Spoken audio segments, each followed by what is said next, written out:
Olá, boa noite. Estamos no ar com mais um programa Fórum Sindical, programa que é uma parceria entre a revista Fórum e o Sindicato dos Petroleiros do Norte Fluminense, o Sindipetro NF. Esse programa é semanal que vai ao ar uma vez por semana. A gente estava indo ao ar de quinta-feira, agora a gente passa a veicular o programa todas as sextas-feiras. Hoje, 31 de maio de 2019, day after do 30M, né, que foram as manifestações em defesa da educação que ocorreram em todo o Brasil nessa quinta-feira, dia 30. E como não podia deixar de ser, no programa de hoje a gente vai tentar discutir todo o impacto que essas manifestações tiveram ou possam ter aí para o próximo período. Né? Como todos da educação, né? A primeira aconteceu no dia 15 de maio, reuniu mais de 1,5 milhão de pessoas em várias cidades de todo o Brasil, e a segunda ocorreu nessa quinta-feira, dia 30, e teve um tamanho bem expressivo, eu diria até que superou certas expectativas. Muitos acreditavam que não ia ser tão grande que nem a mobilização do dia 15, mas foi uma mobilização muito expressiva. Ocorreram protestos em pelo menos 129 cidades, em 26 estados, mais o Distrito Federal. Em alguns lugares foram manifestações realmente imensas. Por exemplo, em São Paulo foram mais de 150 mil pessoas, no Rio de Janeiro se contabilizou mais de 100 mil pessoas também.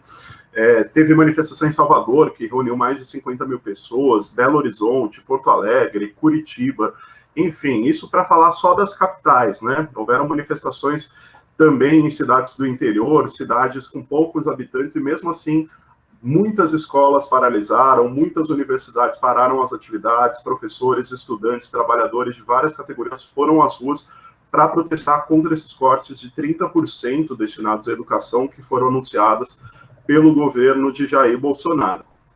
Né? Ontem as manifestações tiveram um gostinho a mais aí, depois da declaração do ministro da Educação, Abraham Weintraub, em que ele afirma, ele colocou à disposição de pais e professores um canal de denúncia na ouvidoria do MEC para que as pessoas denunciassem professores que estivessem coagindo alunos a participar da manifestação. Né? Colocou como se expressar apoio a manifestações, funcionário público com professor, ele deu a entender que aquilo era proibido, atacando diretamente o direito de livre manifestação. Isso eu acho que despertou um pouco mais a ira das pessoas e muitos foram para a rua de birra mesmo, para confrontar esse tipo de declaração, e o que se viu ontem foi mais uma manifestação muito expressiva. Enfim, a ideia do programa hoje é a gente discutir como isso vai impactar nessa pauta da educação e em outras pautas também que vão ser reivindicadas no futuro, como a luta contra a reforma da Previdência, né? Bom, hoje a gente está aqui com o Tadeu Porto, diretor do Sindipetro NF. Fala, Ivan. Né? Tudo bem, Tadeu? Enfim, eu queria já começar abrindo com a sua avaliação. O que você achou das mobilizações de ontem? Você acha que tiveram a mesma força do dia 15? Enfim, quais foram as suas impressões? Você que está sempre acompanhando essas mobilizações populares.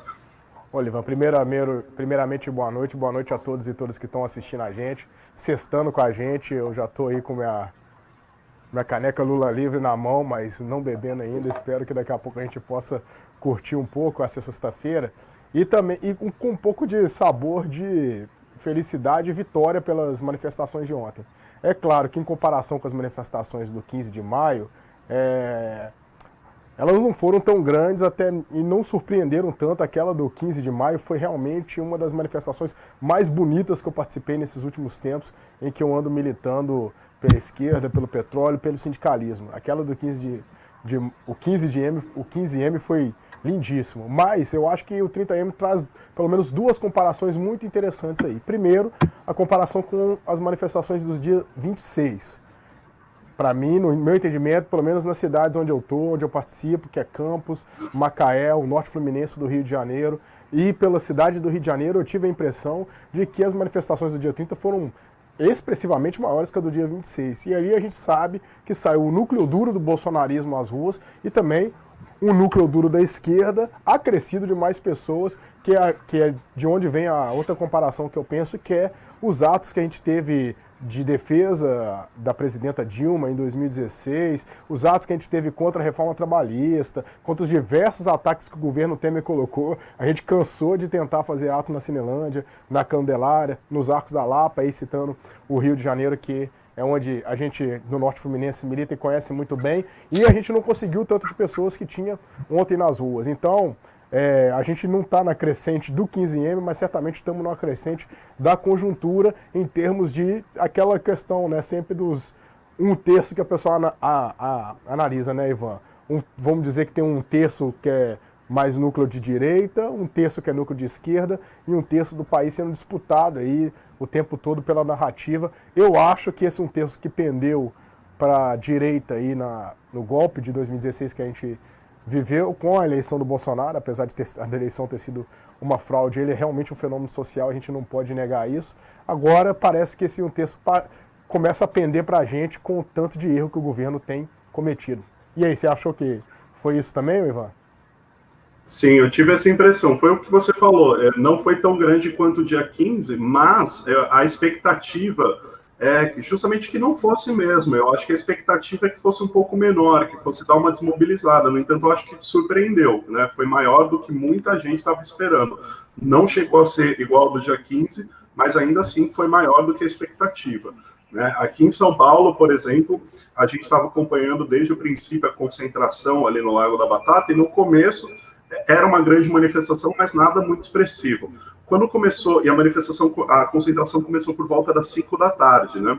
Quando começou a dar umas 7h30, 8 horas, e a manifestação estava subindo a Avenida Rebouças, sentido a Avenida Paulista, que foi onde terminou a manifestação, começou a juntar muita gente, porque, pelo menos eu acredito, são pessoas que estavam saindo do trabalho, né? Acabou o expediente ali 7h30, então, quando foi 8 horas, a manifestação parece que dobrou de tamanho. Né? Foi impressionante. Tem umas fotos aéreas que mostram que era uma manifestação massiva, que não dava para ver o fim. Né? Enfim, outra coisa que eu queria discutir contigo, Tadeu, sobre essas manifestações ainda, que eu tive a impressão, através de entrevistas que a gente fez, também no Rio de Janeiro, a gente colheu depoimentos assim, a gente estava com um repórter ontem cobrindo o ato no Rio de Janeiro, né? E muitos colocaram o ato de ontem como uma espécie de esquenta para a paralisação geral do dia 14 de junho contra a reforma da Previdência, né? Então, muitos ali falando que estão protestando pela educação, mas que vai voltar às ruas no dia 14. Eu tive, pelo menos, a impressão de que está rolando agora uma convergência de pautas, finalmente. Os estudantes estão ligados na pauta da reforma da Previdência, os trabalhadores que deram apoio aos estudantes e foram às manifestações pela educação, parece que vão agora receber o apoio dos estudantes também lá no dia 14, nas manifestações contra a reforma da Previdência, né? Você pode ter essa percepção também? Você acha que já são coisas que estão começando a dialogar nas ruas? Não, totalmente, Ivan. Muito, mas muito mesmo. A gente costuma cantar unificou, estudante junto com o trabalhador. Parece que os estudantes agora passaram o bastão para a gente, né? Agora a gente fala melhor que é do nosso lugar de fala, que é o trabalho, trabalhador, trabalhadora brasileira. Fazer greve, Ivan, é uma das grandes ferramentas que nós temos. Eu digo que é fascinante, de certa maneira. É quando o trabalhador e a trabalhadora encontram a identidade dele, sabe? A gente teve um pouquinho desse gostinho na greve dos caminhoneiros, que a gente viu como que uma categoria, quando ela se junta, mesmo que por um curtíssimo período de tempo, como que ela consegue parar um país inteiro.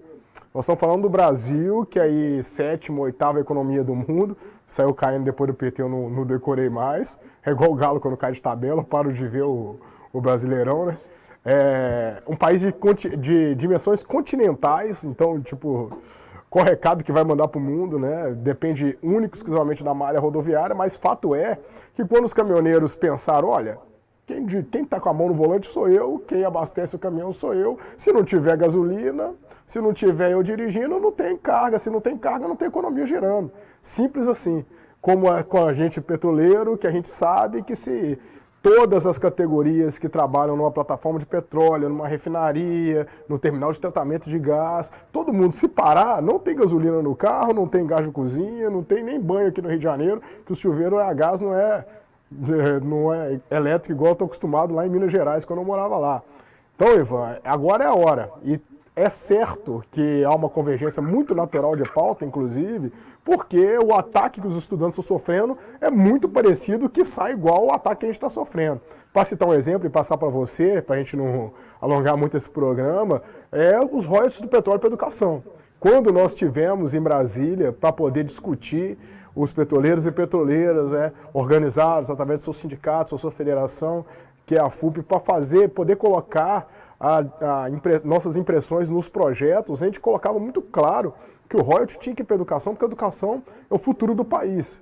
Então, pelo menos nós, petroleiros, aí, temos uma relação muito umbilical com a educação no Brasil desde a descoberta do pré-sal, porque a gente sabe que no discurso muito correto do presidente Lula, que o pré-sal é o bilhete de ouro do país, justamente por isso. A gente ia pegar esse dinheiro, investir na educação, poder melhorar o acesso do nosso povo ao conhecimento, à arte, à cultura.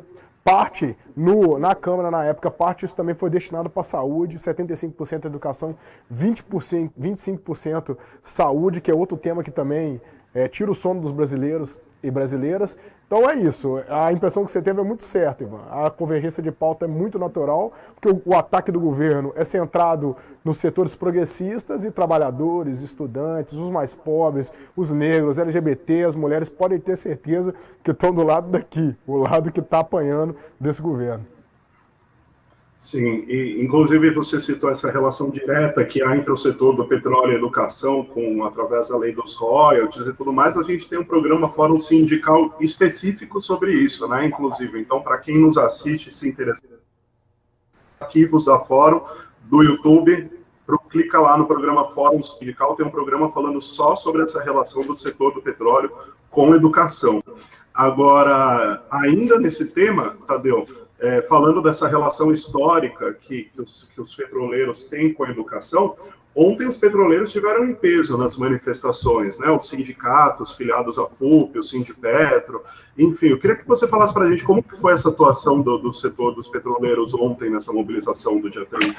Pois é, Ivan, como a nossa conjuntura está ruim para todo mundo, então vem ataques múltiplos de diversos lados, a Petrobras apresentou uma proposta de acordo coletivo para a gente que foi muito, mas muito aquém do que a gente esperava, inclusive querendo retirar direitos históricos que versam sobre a saúde, a segurança e o meio ambiente, por exemplo, que são coisas que nós não esperávamos numa Petrobras há 3, 4, 5 anos, quando a gente estava acostumado a fazer negociações mais republicanas com ela.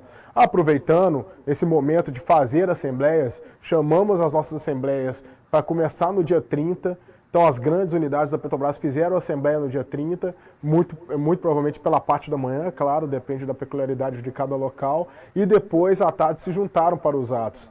Então a gente faz o que a gente tem feito há muito tempo aqui, né, Ivan? Essa discussão de mostrar que a Petrobras ela não é um ator político isolado nessa luta política que o Brasil vive. Muito pelo contrário, ele é um dos atores, atrizes principal desse processo que a gente está vivendo, porque a Lava Jato praticamente utilizou a Petrobras ali como ringue para poder destruir o capital produtivo nacional. Então a gente sempre está fazendo essa discussão. A discussão que, por exemplo, o desmonte dos nossos direitos, que a gente conquistou a duras penas.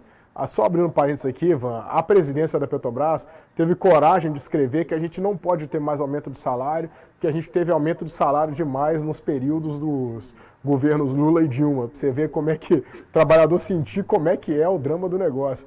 Mas, enfim, a gente utilizou isso, a gente sabe que o ataque dos nossos direitos é porque tem uma agenda muito maior por cima, que é essa agenda ultraconservadora, ultra neoliberal, que quer destruir os direitos enquanto há tempo. Esse pessoal quer fazer do Brasil um fim de feira para saquear o país, meter o pé daqui e deixar aqui o caos para a gente poder governar, tentar consertar de novo.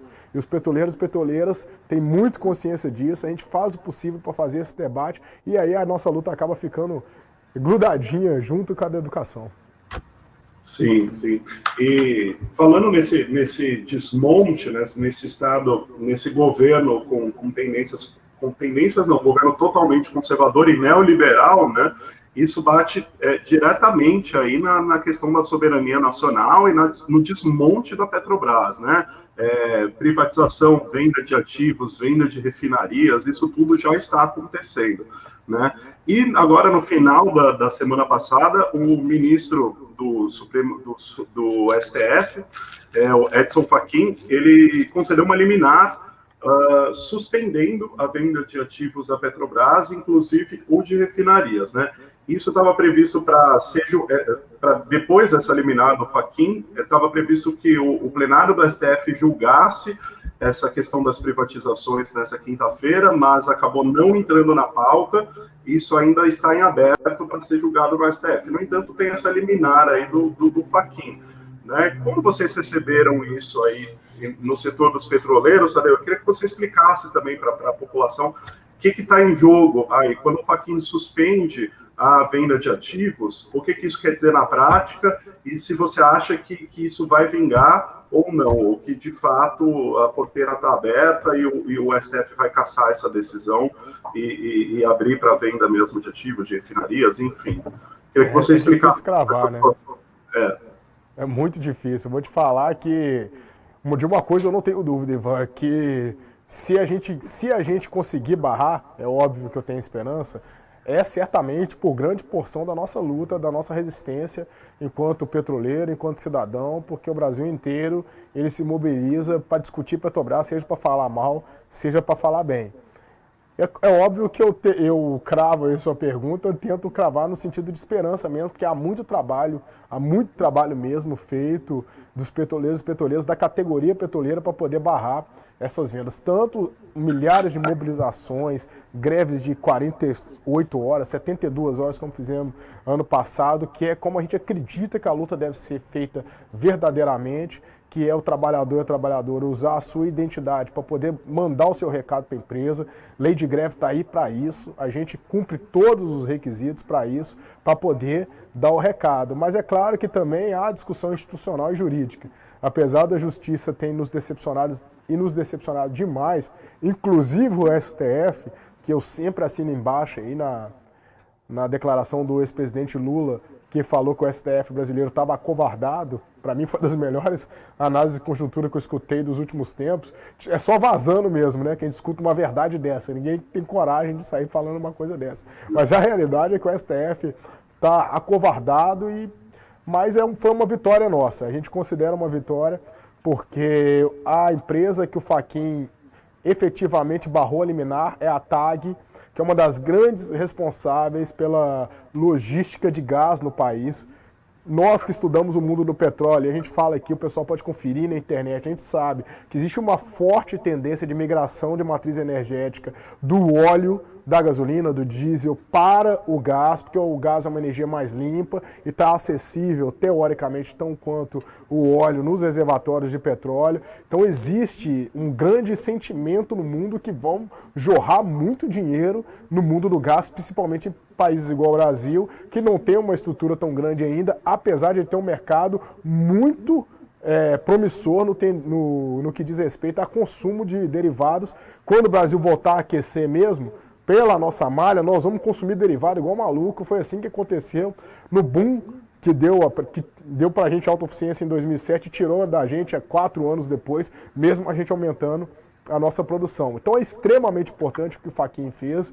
Eu adiciono também uma outra liminar do Lewandowski, de uma DIN, que é a provocação do Comitê das Estatais em Brasília, o qual a FUP, que eu faço parte, também faz parte do comitê, que não permite a Petrobras vender ativos dela sem passar pelo legislativo. E para finalizar, Ivan, venda de ativo é marketing, né? É privatização mesmo.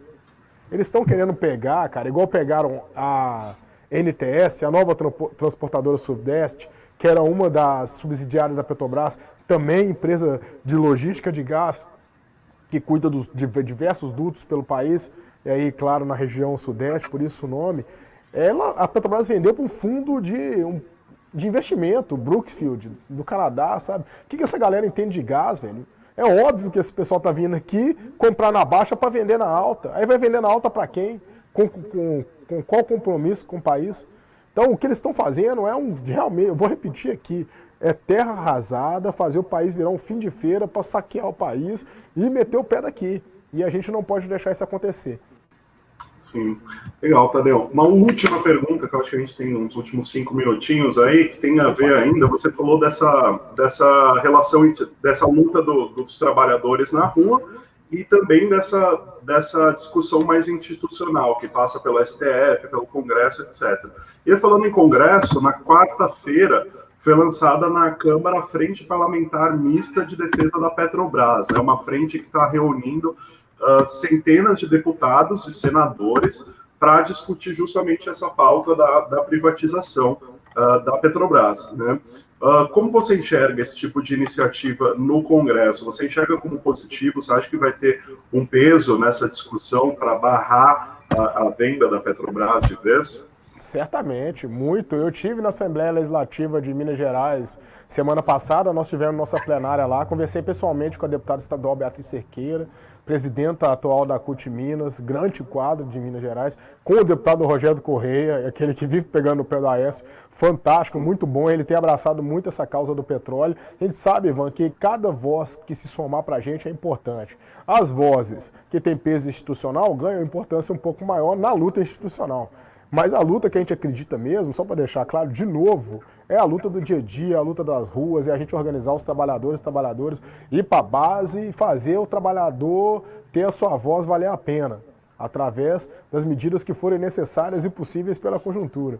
Mas a luta institucional também é muito importante. Essa frente parlamentar, por exemplo, foi montada com a ajuda forte da FUP, que é a federação que eu faço parte. O Zé Maria, que é o nosso coordenador, esteve lá, fez um discurso muito bom. O David Bacelar, ex-conselheiro da Petrobras, que é nosso diretor jurídico, esteve lá também, fez outro discurso muito bom. Teve mais de 30 petroleiros e petroleiras lá no lançamento, diversos deputados e deputadas. Essa frente parlamentar é mais uma frente que nós estamos utilizando para poder defender e resistir à nossa empresa. Quando a categoria se organiza, Ivan, como a categoria dos petroleiros e petroleiras é organizada, como é diversas no país, diga-se de passagem, bancários, metalúrgicos, mas aqueles que mantêm a tradição do novo sindicalismo, que sabe fazer um sindicalismo que agrega, não assistencialista e que faz a luta de verdade mesmo, nós tentamos atuar em diversas frentes porque a gente tem a força da nossa categoria.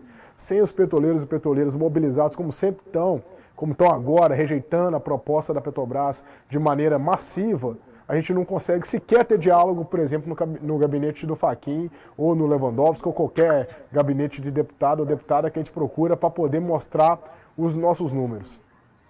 Sim, beleza? Sim. Legal. Bom, a gente já está chegando ao fim do nosso tempo, né? Vamos encerrando por aqui, mas fica aí o recado para quem nos assiste, né? A próxima mobilização popular, que certamente os petroleiros vão estar presentes, essa greve geral aí do dia 14 de junho, contra a reforma da Previdência. Os estudantes vão chegar junto também, já prometeram apoio a essa manifestação, assim como os trabalhadores apoiaram agora a mobilização dos estudantes. A gente segue acompanhando tudo aqui na Fórum, trazendo essas notícias do setor do petróleo também, junto com o Sindipetro, e a gente volta então na semana que vem com mais um Fórum Sindical. Valeu, Tadeu. Obrigado. Valeu, Ivan. Um grande abraço a todos e todas que assistiu a gente aí, e até a próxima. Até a próxima. Tchau, tchau. Tchau.